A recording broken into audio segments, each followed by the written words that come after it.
দুটো জাহান্নামের আগুনের জোতা পুড়িয়ে দেয়া হবে। ওই আগুনের উত্তাপে তার মাথার মগজগুলো ভাতের মারের মতো টপ টপ টপ টপ করে বেয়ে বেয়ে পড়বে।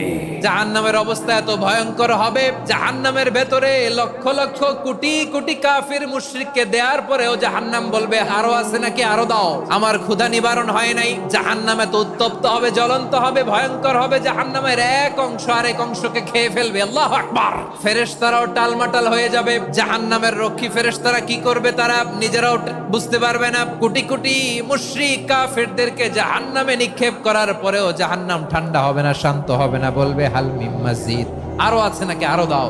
তখন আল্লাহ তাআলার কুদরতি পা জাহান্নামের ভেতরে ঢুকিয়ে দিবেন। দেওয়ার সাথে সাথে জাহান্নাম থেকে আওয়াজ আসবে, কত কত বিইজ্জাতিকা ওয়া বিকদরিক, আল্লাহ বিইজ্জাতিকা ওয়া বিকারামিক, আল্লাহ আপনার ইজ্জতের কসম, যথেষ্ট হয়েছে, এনাফ এনাফ। সুবহানাল্লাহ পড়তে পারলেন না মজা করে?